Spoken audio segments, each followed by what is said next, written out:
gente criou um grupo, que agora em janeiro está completando um ano. E na época, para montar esse grupo, eu basicamente coloquei todo mundo que eu conhecia que produzia quadrinho.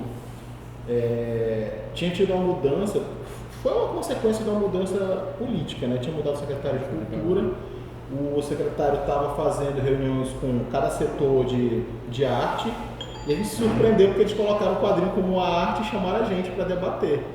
E aí eu criei um grupo e falei, galera, acho que é bom a gente, antes de falar com ele, já conversar entre a gente para definir o que a gente quer e chegar lá com propostas concretas. Então esse grupo surgiu a princípio para isso, para a gente discutir a demanda do setor, para a gente pensar estratégias e tentar se vincular com o poder público. Ele fez algumas propostas para a gente e a gente pediu, entre outras coisas, apoio para a publicação de material nosso, independente, e para participar de eventos, porque a gente tinha já uma produção local, cada um com seu trabalho individual, e a gente queria participar de eventos no nível nacional para ver como é que estava o nosso nível em relação aos outros artistas.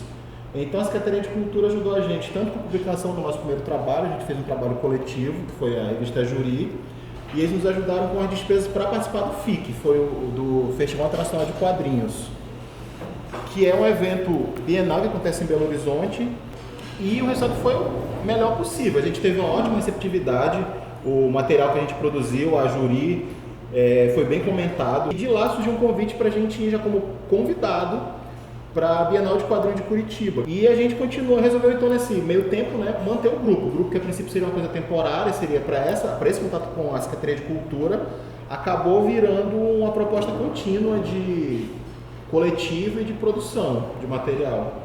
Contato, principalmente, o FIC ele é um evento que ele não foca tanto na venda, né? A gente tem outros eventos que são mais focados comercialmente, né? Na parte comercial, como a CCXP, né? É o maior, provavelmente, nesse sentido. Mas o FIC ele é muito mais focado na produção autoral, então a gente tem basicamente um evento que é em torno do Artistas Alley, né? O Beco dos Artistas, e isso faz toda a diferença. Tanto pelo foco do evento, ele ser menor, a troca com os artistas e com todo o cenário, que o cenário de BH está todo ali no momento, né? É realmente sensacional. A gente tem experiências como, por exemplo, eu cheguei no stand, a gente foi com o stand, né, que foi patrocinado pela Secretaria de Estado, e eu estava no stand, aí alguém me deu um papel assim, olha, assina aí para esse cidadão aí. Aí quando eu fui ler o nome, estava escrito assim, Sam Hart. Eu falei, nossa, mas o Sam Hart, eu vou autografar uma revista para ele, é isso mesmo. E aí são coisas como essa. Realmente, eu fui para a CCXP em 2016, então a experiência é realmente bem diferente, né? A gente está caminhando na direção certa, né? A gente pensar na produção autoral, acho que é o principal, porque é o que eles fazem lá há bastante tempo, né? Eu acho que Manaus teve um bom cenário durante muito tempo, mas a gente tem que passar a pensar cada vez mais na produção autoral, investir no que a gente faz aqui, nos nossos personagens, nas nossas histórias, e é por onde a gente está caminhando. E também com eventos, porque BH não teria um cenário tão rico, com grandes artistas indo para o mainstream, para as editoras, se não fosse o evento do FIC.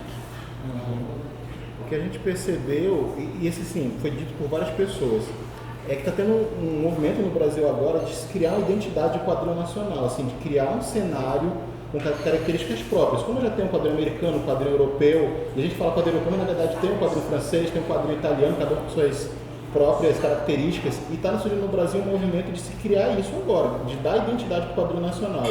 Quando a gente chegou lá, o que eles mais perguntaram era isso, como é que era a nossa identidade, o que a gente via como elemento do nosso quadro, o que tinha de diferente, qual era a linguagem que a gente trabalhava. Eles são muito curiosos nesse sentido. O Brasil, durante muito tempo, a produção de quadrinho foi centrada no Sudeste, mas cada vez mais já tem uma cena forte no Sul. No Nordeste está crescendo muito rápido uma cena de quadrinho, já tem alguma coisa em Belém, e Manaus está se incorporando nesse movimento. Está se criando aquela identidade como tem na literatura, que tem uma identidade nacional, só que ao mesmo tempo o regionalismo é muito forte. Em cada região, como é que era a gente, o que a gente tinha ao mesmo tempo que encaixava a gente no quadrinho brasileiro, só que ao mesmo tempo diferenciava a gente. A gente foi muito, como é que eu vou dizer, questionado sobre isso, o que a gente lia, influências. Olha, quando a gente já surgiu a revista como uma coletiva. Então, a primeira coisa que a gente tentou manter a primeira coisa que a gente tentou manter foi a diversidade. Então, a gente deixou o tema livre, só que uma coisa que muita gente, inclusive lá no FIC e em Curitiba, percebeu, que apesar de ser tema livre, mas todas as histórias têm os elementos de Amazônia. Porque eu acho que isso é uma das coisas que a gente mais precisa no cenário. A gente tem uma estabilidade e uma troca entre os artistas. Se não houver isso, a gente não consegue avançar. Né? Isso é básico, né? A classe artística precisa de um mínimo de união para poder avançar. E a Juri foi justamente isso, foi a união de várias forças. A gente conseguiu chegar até o secretário de Cultura, e a partir daí a gente foi realmente separando todo o processo, como se separa mesmo, como se organiza um processo editorial. A gente teve revisor, a gente teve diagramador, nós tivemos capista, a gente teve alguém que fez só a logo do trabalho. Então foi realmente muito bem organizado e no início eu duvidava um pouquinho, mas deu certo. A gente participou da revista, nós temos muitos artistas individuais, né, e alguns coletivos. Eu faço parte de um coletivo que é o Coletivo Exmal, né, são artistas visuais basicamente, e a nossa história é logo a primeira, é uma história muda, ela não tem texto, né, o roteiro é meu e a gente tem aqui os outros membros do grupo trabalhando, né, o desenho da Raiane Cardoso e as cores do Rafael Rodrigues. Eu fiquei responsável de fazer a capa e é uma grande responsabilidade, porque é a primeira coisa que a pessoa vê, né, cara, o cartão de visitas da revista. E eu tive a preocupação de fazer alguma coisa que comunicasse com a proposta da revista e o que também estava ali, a atmosfera que estava envolvendo os artistas. Então, eu pego algumas lendas amazônicas, né, e como se os curupiras estivessem, uma lenda muito nossa, né, convocando, né, uma juri, né, convocando as outras entidades para uma reunião, né. E você vê que é uma coisa muito celebrativa, muito para cima, envolvendo instrumentos indígenas, né, e eles vão chegando, vão cercando. Como é muito poluído e a floresta amazônica polui muito, né, mesmo com as cores, eu iluminei os curupiras, tive essa ideia de iluminar os curupiras para que eles chamassem. E dentro da revista, meu trabalho é como um autor, né? Fiz o storyboard do Guzmão Silva para o quadrinho do Emerson Medina, né? E foi uma coisa que eu gostei de fazer porque brincava com a rivalidade dos bumbais, e tem uma coisa que todo mundo sabe quando se trata dos bumbais lá de Parintins. E eu dividi a página de uma forma que você percebe que cada lado é o espelho do outro, né? Pode ver, ó, as 4 páginas, ó, um lado é o espelho do outro lado. E assim eu deixei os bois, né? Então assim é difícil uma narrativa, né, visual, porque o leitor fica vendo, né, daquela forma tradicional de quadrinho, e aí eu ficava jogando para o centro a narrativa, né? Achei legal. E roteirizei para o Eunucos e para a Malika Fronteira, e foi uma coisa que eu gostei muito de ter feito para a revista, porque a Malika vem de uma outra cultura que nós achamos fascinante também, né? O mundo acha fascinante, né? Tão rico quanto a nossa, né? Então, como a Malika agora mora aqui em Manaus, ela traz essa carga com ela. Eu brinquei de uma menina, né, no deserto do Saara, que passa por um portal mágico, um oásis, que traz ela para dentro da floresta amazônica. Esse choque de cultura, né, ao mesmo tempo mostrando que ambos são igualmente fascinantes, né? Beleza. Cara, foi bacana porque o grupo já estava todo formado. Eu cheguei por último. O pessoal já estava pronto já para editar e já tinha uma outra logo, né? E eu tive a audácia de falar que eu não gostei da logo que eles tinham. Era uma logo que ela parecia muito uma logo de um aplicativo famoso aí A minha proposta para eles, quando eu apresentei, era que se nós estamos fazendo um quadrinho com artistas amazônicos, é um quadrinho amazônico, com artistas da Amazônia, temática amazônica, a nossa logo tinha que refletir esses valores.